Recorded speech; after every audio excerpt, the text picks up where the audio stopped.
This topic's been popping up all over the place lately, so I want to address it. I think there's actually a major, well, not problem, but I think the cage system, either people really get it or they really don't. And I think for the people that don't really get the cage system, um, I personally think it's overcomplicated for no reason.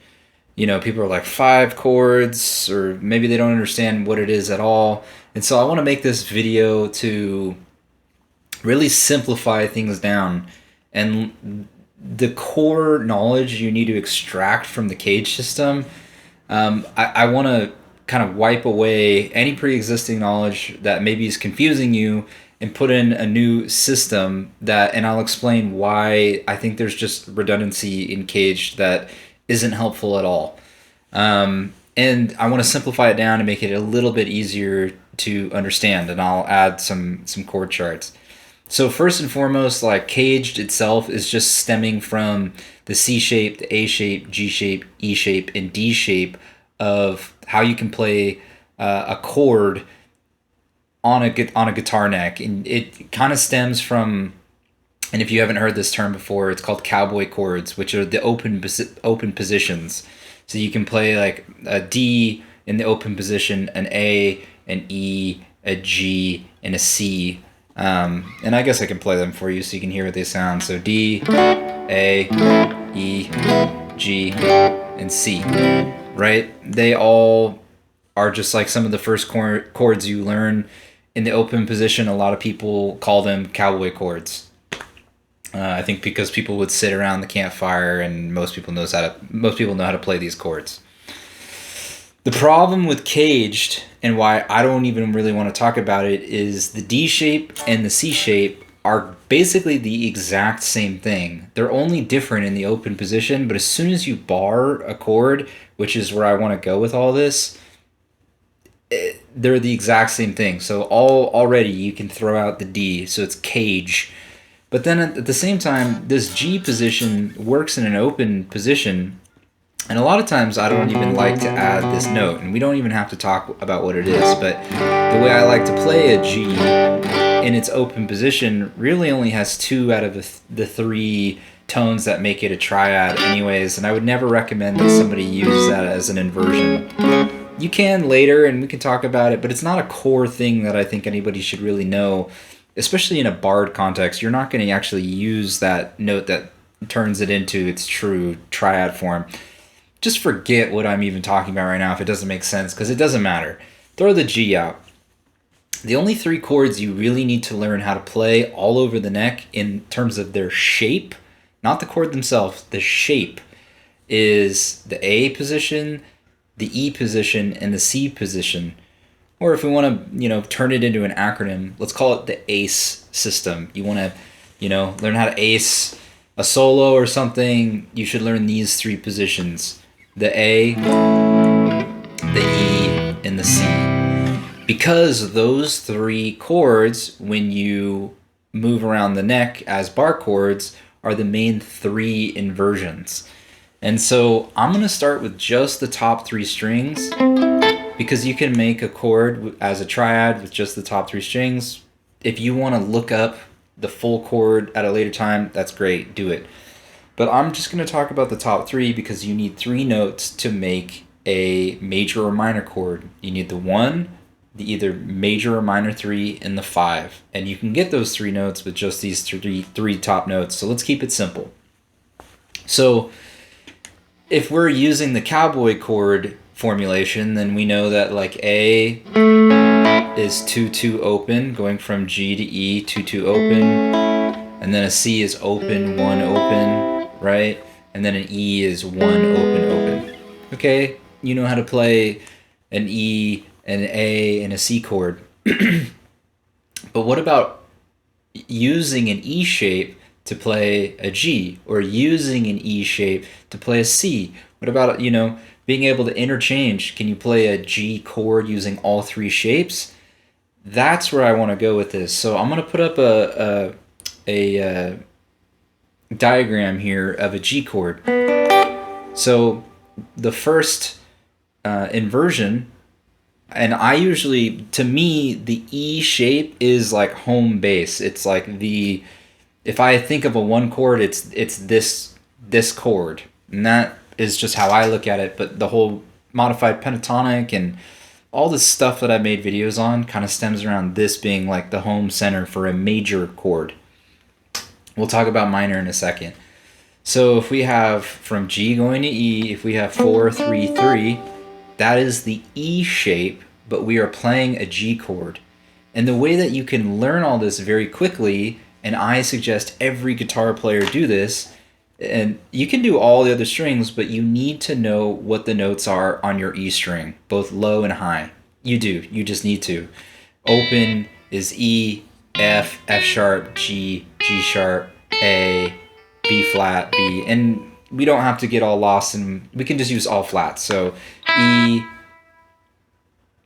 it's ironic because I always call F sharp, but E, F, G flat, G, A flat, A, B flat, B, C, D flat, D, E flat, E. That's me using all flats. But my point is you have to know what the note is on the E string at least, because then you can be like, oh, 3rd fret on top, that's a G. And if I play, and you can memorize these shapes. So the E shape at the 3rd fret is a G. You're just going to have to start memorizing some of these things. Like I can do it instantly. If I'm using just the E shape, I can be like G is at the 3rd fret, F 1st fret, C 8th fret, A 5, E open, F sharp 2, B flat 6. I can do it instantly. C sharp 9. It's instantaneous. That's something that you're going to have to practice. If it's not second nature to you, it's not super fun, it's not super sexy, but it's the only way, one, to play chords as they're passing by with a good time feel, and to be able to communicate to other musicians. Okay, so moving on in this diagram, right, at the 7th fret, we got 7, 8, 7. It's still a G, right? We're only talking about G right now. This is the C shape. So we learned the E shape. This little triangle thing is the C shape. And then if you move up again to 12, 12, 10, that's the A shape. So these are all G chords. So what I just showed you right there, that is caged. Or ace. We're doing ace because there's 3 main inversions that you need to know how to play, and these are them, right? E, C, and A. Or A, C, E, ace, whatever, however you want to remember it. But these 3 shapes are your inversions for a major chord. And if I wanted to play an F instead of this G, I would just move all 3 of those shapes down a whole step. So it would be, 2nd fret, 1st. And I'm not going to tell you the next ones. It's a quiz. What are the next ones? Right? That's how you learn. That's the power of the CAGED system. Is you now, if you memorize all this stuff, you can play the same chord in 3 different places, and you get to pick and choose. Say if it's like an easy chord progression like G, C, and D, now you have 9 options of how you want to play them. And if you actually think about the combinations of things, I think it's like 3 chords and 3 inversions. It's like 3 to the power of 3. So 3 times 3 is 9 times 3 is 27 combinations. There's a lot of combinations. And there's a lot of power to having different inversions. It just allows you to just have more variety in your music. So if we have the knowledge that a triad, right, is a 1, a major third, and a 5th, if you just change the major third, 1 major third and a 5th for a major chord, if you change your major third to a minor third, which is just moving it down a half step, then you have a minor triad. And so we have these 3-note triads, right? For G, major, you just need to move 1 note in there to make it a minor chord. So I'm going to put up G minor now. So we're going to take this, instead of playing 4, 3, 3, we're going to play 3, 3, 3. You see how we flatted that a half step? Now you have a G minor chord. And moving up here, instead of 7, 8, 7, you're going to have 7, 8, 6. You're flatting this top one a half step. And the exact same thing you're going to have up here, instead of 12, 12, 10, you are going to have 12, 11, 10. So that's a G minor in all positions. And this also ties back to my pentatonic equator video, where if you know that you're in G and it goes up, you know you're in G minor. Boom, that's the first position minor chord. And the same thing if you have a G, but the pentatonic goes down from it and fits, then boom, at the 3rd fret you have that G major. So that's the ACE system for minor chords and major chords. You need to know all 3 inversions for both major and minor in all keys, at a minimum, as a guitar player, if you want to at least, you know, have some type of fluency on the guitar. You're going to need to know that.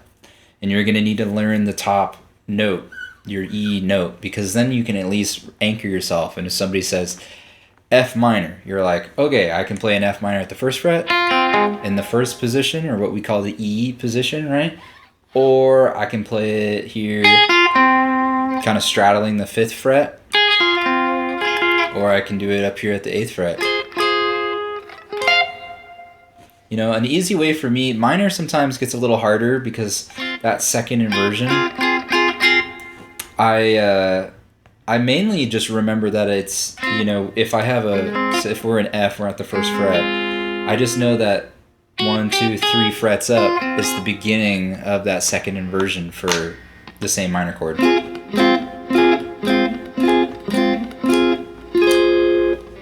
There's tricks that you can use to memorize wherever things are, you know. I think what's really powerful though is that, and I'm going to put this up on screen now, that just by knowing these inversions, these triads, you now can weave between chords in really intelligent ways. So if you have a G and a C, you can see that a G and a C share a note. And so you can change chords just by changing 2 notes, because one of those notes is shared. And because of that, if you look at this diagram, right, if you're going from a G to C, the first inversion and the 3rd inversion of C are basically right on top of each other. And so I have C colored blue in these diagrams, but it allows you to do like a 1 to 4, a G to C lick, kind of like this. Right, you can get these beautiful rolls. You can roll from G into C, or you can just hammer on and keep this top G going the whole time because it's shared by both chords, and play the entire inversion and hammer on with both fingers. You're going from a G to a C like that, right? And then you can see that in that 2nd position for the major inversion, you got a G and a C right next to each other. And it's pretty true for the 3rd inversion too.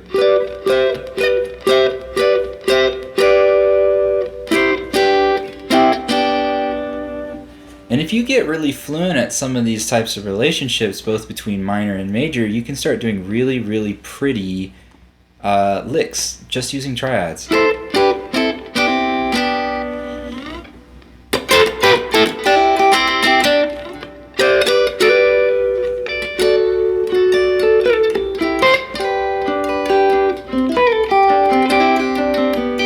That's all just using triads, really. So you can get this really sophisticated sound where I'm just changing 1 or 2 notes and leading into other chords from them.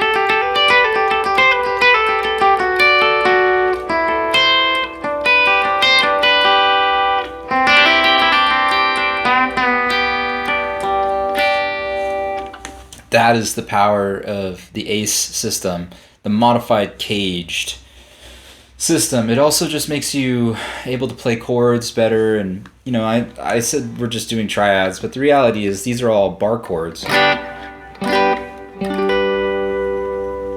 And so, you know, what I just showed you also applies on these lower strings. But it's a good place to start with triads.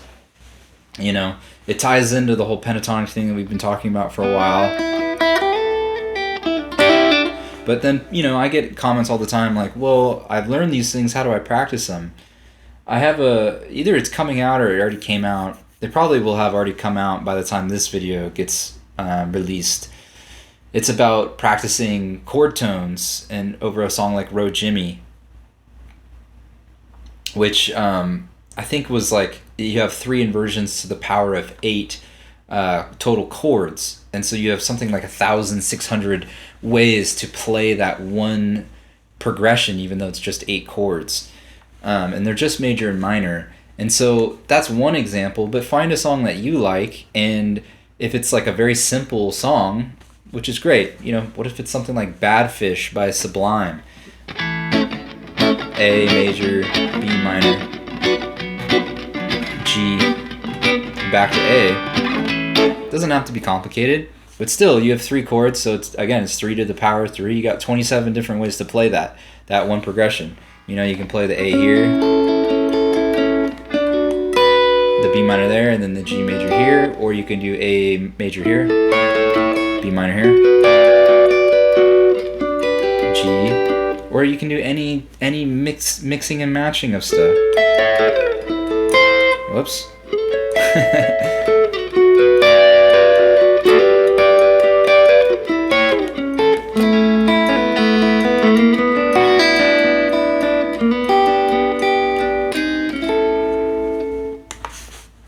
Sounds like soloing, doesn't it? But I'm just playing chords. So when people ask me like, how do you get the sound that you're getting? I learned the pentatonic, right? And I learned how to play it horizontally. I learned how to be able to find the key center of a song. Oh, we're in G. Okay, it's going down from that G. We're in G major. I also know how to play my chord tones. Then I just tie it all together, and if I know that I'm in a mode, I just add in those few notes that makes it a modified pentatonic. And then I start adding in chromatics.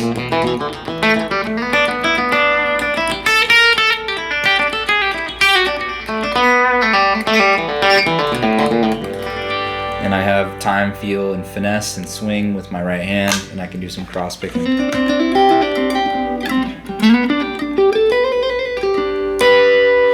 And that's the foundation of the music theory and the techniques behind my playing. The rest of it is experience and intuition and feel and things that can't be copied or shared between human beings because it's what makes us us. Okay, I hope that one helped. This should be a cool one for a lot of people. I think get away from CAGED if it's not making sense. Try the ACE system. I really hope this makes sense for more people and helps block if they're not understanding CAGED. Good luck.